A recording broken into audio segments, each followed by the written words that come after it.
കാക്കഞ്ചേരി വളവിൽ അതിരൂക്ഷമായിട്ട് ഇവിടെ റോഡ് വിള്ളൽ സംഭവിച്ചിരിക്കുകയാണ്.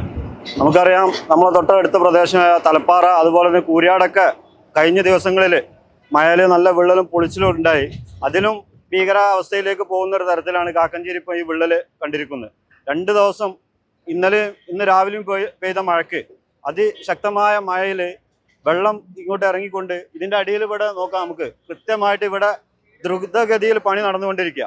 എന്തിൻ്റെ ആവശ്യമാണ്? കണ്ണ് പൊടിയിടുന്ന ഒരു പണിയാണ് ഇപ്പം നടക്കുന്നത്. ജനങ്ങളെ നികുതി പണം കൊണ്ട് ഇവർ കണ്ണ് പൊടിയിട്ട ഒരു പണിയാണ് ഇവിടെ നടത്തിക്കൊണ്ടത്. യാതൊരു സേഫ്റ്റിയും ഇവിടെ ഇല്ല. ഈ സർവീസ് റോഡുകൾ ജനങ്ങൾക്ക് പോകാൻ ഭയാനകരമായ ഒരു അവസ്ഥയിലേക്കാണ് ഇപ്പോൾ എത്തിപ്പെട്ടത്. കാക്കഞ്ചേരി എന്ന് പറഞ്ഞാൽ ഈ പരിസ്ഥിതി, ഈ പ്രദേശത്തിൻ്റെ ഒരു ഘടന പറയാച്ചാൽ ഇവിടെ ചോലക്കുഴി എന്നാ ഇങ്ങോട്ട് പറയാം. നമ്മളെ പേരിൽ തന്നെ ആ കുഴി എന്ന് പറഞ്ഞാൽ ഒരു ചളിക്കുഴിയായിരുന്നു ഇവിടെ.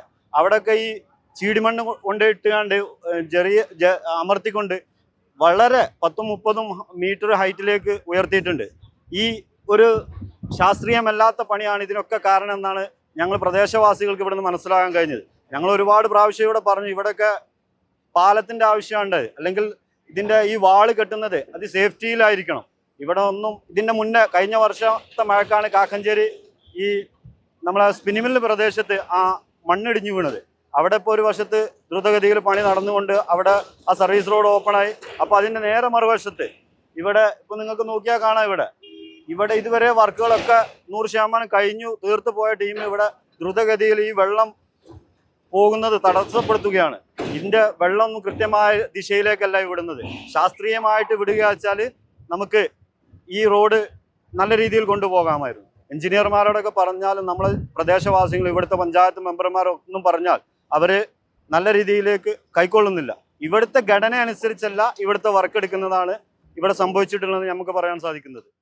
ഇപ്പം അവിടെ ജനങ്ങളെ മുന്നിൽ ഒരു കണ്ണ് പൊടിയിടാനുള്ള ഇവിടെ ഒരു വലിയൊരു ഗർത്തം ഉണ്ടായിരുന്നു. അതിൻ്റെ അടിയിലൂടെയാണ് വെള്ളപ്പം ഈ റോഡിൽ നിന്ന് പല ഭാഗത്തുനിന്നും വരുന്ന വെള്ളം ഇതിൻ്റെ അടിയിലൂടെ ക്രോസ് ചെയ്ത് പോവുകയാണ്. ഭൂമിയിലേക്ക് വെള്ളം ഇറങ്ങുമ്പോൾ ഭൂമി ഇരുന്ന് കൊടുക്കുന്ന ഏതൊരു സാധാരണ ജോലിക്കാരനും അറിയാം. ഇത് എഞ്ചിനീയേഴ്സിൻ്റെ ഒരു കണ്ണ് പൊടിയിടൽ. ഇപ്പോൾ അവിടെ വലിയൊരു ഗർത്തമുണ്ട്, അത് ലോഡ് കണക്കിന് മണ്ണ് കൊണ്ടുവന്നുകൊണ്ട് താൽക്കാലികമായിട്ടുള്ള ഒരു പരിഹാരം മാത്രമാണ് അവർ കാണുന്നത്. നമ്മളെ സംബന്ധിച്ചിടത്തോളം ശാശ്വത പരിഹാരത്തിലേക്കാണ് എത്തേണ്ടത്. ജനങ്ങളുടെ സ്വത്തിനും ഈ സഞ്ചാര സ്വാതന്ത്ര്യത്തിനും ഇവിടെ നല്ലൊരു ഗവൺമെൻറ്റുകളോ സംവിധാനങ്ങളോ ഉണർന്ന് പ്രവർത്തിക്കേണ്ടതുണ്ട് എന്നാണ് ഈ അവസരത്തിൽ എനിക്ക് പറയാനുള്ളത്. റോഡ് 20-ലേറെ മീറ്ററുകൾ സർക്കിളായിട്ട് പൊട്ടിയിട്ടുണ്ട്. 20-ലേറെ മീറ്ററാണ് സംഭവം. ഇത് ഈ താഴോട്ടും ഈ വിള്ളൽ വളരെ ലോങ് ആയിട്ട് നിങ്ങൾക്ക് കാണാം, ഈ കാഷ്ബേഡിൻ്റെ ഇതൊക്കെ പൊട്ടിയിട്ടുണ്ട്. ഇതിൻ്റെ താഴെ ഭാഗത്തേക്കൊക്കെ അതിൻ്റെ അനുബന്ധ വിള്ളൽ വന്നിട്ടുണ്ട്. ഇതിലൂടെ ഒരു സഞ്ചാര സ്വാതന്ത്ര്യം ഇനി സഞ്ചരിക്കാൻ വളരെ പ്രയാസകരമാണ്. ഇവിടെ ഇപ്പം രാമനാട്ടുകര നിസറി ജംഗ്ഷനിൽ വാഹനങ്ങൾ തിരിച്ചുവിടാൻ സർവീസ് റോഡിലൂടെ, ഈ സർവീസ് റോഡിൽ പോലും ഈ വിള്ളൽ സംഭവിച്ചിട്ടുണ്ട്.